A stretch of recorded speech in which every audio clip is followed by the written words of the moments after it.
Hi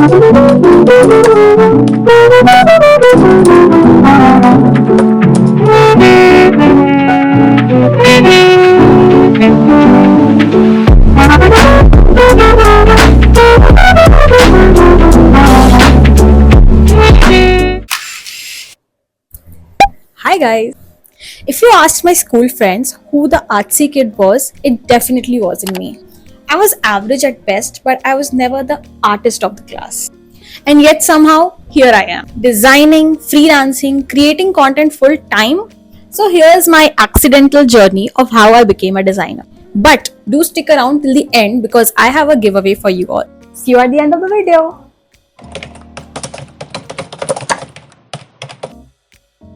For those of you who don't know me, hi, I'm Malika.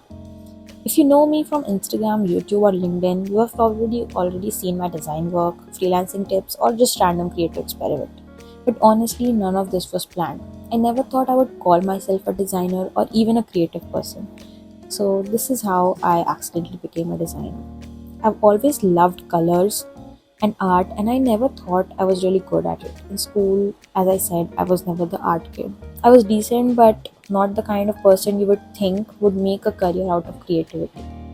So I focused on academic. I was a good student, got 90 plus percentage and all of that. I was basically the one person who studied petroleum engineering, the one who was supposed to get a stable and serious job. In college, I think around 2019, I was bored and honestly didn't have many friends. Out of curiosity, I started drawing mandalas. Those intricate circular patterns. I mean, at first it was just to kill times, but then I started enjoying it and eventually I posted a few online. That tiny step opened doors I never expected. And no, I didn't have an iPad back then. I saved up and bought this one 2023 with my very hard earned money from designing. But that mandala phase, well, that's really what pushed me into creating and showing up online. After mandalas, I started experimenting. I picked up sketching, doodling, and eventually ended up painting. So, painting felt freeing, messy, colorful, and a bit less perfect than mandalas, I would say, but it gave me the space to play with creativity without rules. I tried acrylic, gouache, poster paints, and whatnot, but I couldn't get a hang of watercolors honestly. But yeah. It gave me a space to play with creativity without rules. But even then, I never thought of it as a career path. In fact, I remember thinking who actually earns money through art. I was still very much in the mindset that I would do engineering, get a job, and live that path. Art was just my escape from all that. Looking back now, it's funny actually, because what I considered a side hobby ended up shaping everything else I do today. But then life got in the way. After college, I landed a petroleum job, and honestly, it was the worst 6 months of my life. I cannot emphasize enough. On paper, it was just half a year, but living through it felt more like 6 years. I was doing boring, repetitive tasks, sometimes door to door meter readings. It was physically draining, mentally exhausting, soul crushing. I would come back home tired, frustrated, and sometimes even cry myself to sleep because I hated it that much. And I didn't think my parents would be okay with me quitting my job, but I was wrong. To my surprise, when I finally told them that I hate my job and I want to come back home, they supported me. That was a huge relief and also a turning point for me. While I was exploring different fields in art, I had also started journaling here and there, and after quitting that petroleum job, when I was at home studying UX design on my own, I finally had the time and the mental space to focus on art again. That's when journaling became like a real thing for me. I went all in into junk journaling, collecting washi tapes, decorative papers, scrapbooks, stickers, and everything I could find. It honestly was very therapeutic for me, and it also pushed me to start sharing more consistently on Instagram. At that point, I think I had over 12,000 followers, and it was huge for me. And that's when things started shifting. First came barter collaborations from brands like Faber Castell, Scoobu, Minora Stationery, and so many more. And then came my first ever paid collab. One brand offered me 500 rupees for a reel, and I made 5 reels for them. And just like that, I had earned my first ever money from Instagram. That was 2500 rupees.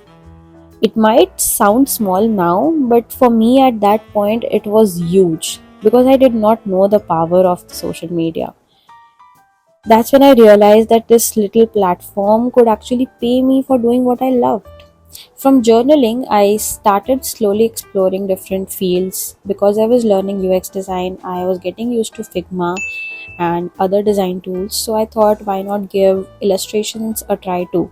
And I had already bought my iPad by then, and I started exploring tools like Procreate, and I was very much intrigued by that. Digital illustration felt like a new playground, honestly, and I'm still getting used to it.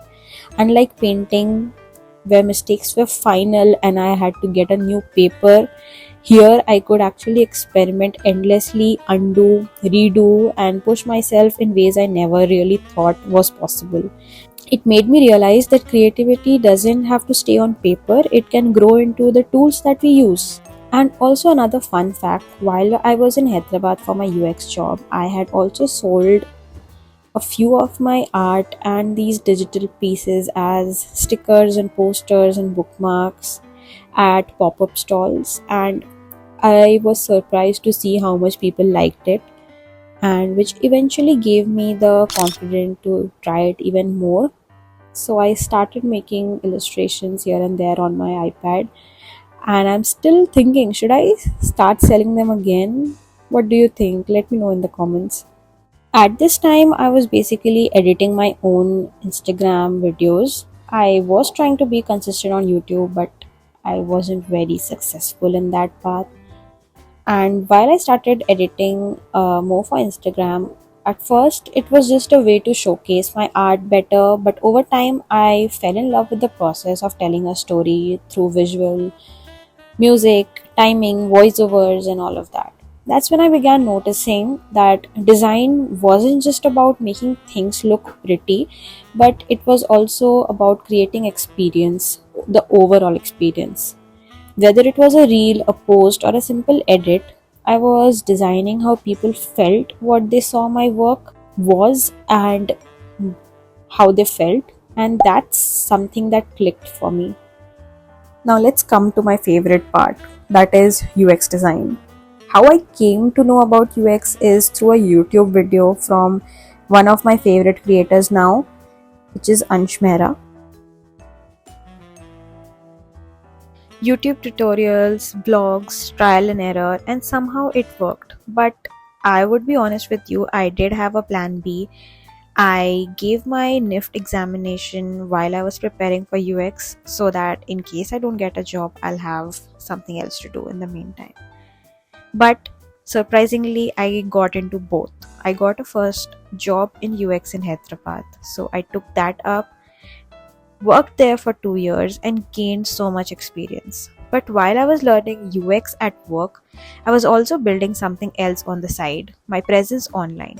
Every freelance gig that I have gotten so far, every client, every opportunity that has eventually came to me because I decided to show up on the internet, be it Instagram, LinkedIn, or even YouTube now.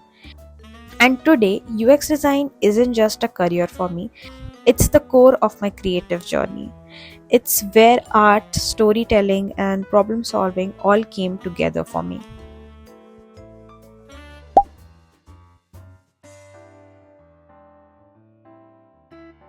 And so that's how I very accidentally became a designer, specifically a UX designer. So now you know whom to contact if you need a website or an app design. And now for the fun part. As I promised, every month there's going to be a giveaway. So for the August giveaway, these are the prizes that you can win. And there will be two winners again this month. If you would like to participate in the giveaway, the rules are pretty simple. You just have to subscribe to my channel, drop down this emoji so I know that you watched till the end, Do follow me on Instagram because I'll be announcing the winners there. You'll find the link in my description. And if you did like the video, do hit the subscribe button because I am planning to post one video every month. Now, for the next month, I was thinking maybe I could walk you through one of my designs or how I design a landing page. But if you guys have any suggestions, drop them down in the comments below. And I'll see you in the next one. Toodles! Me. It wasn't me. It wasn't me. It was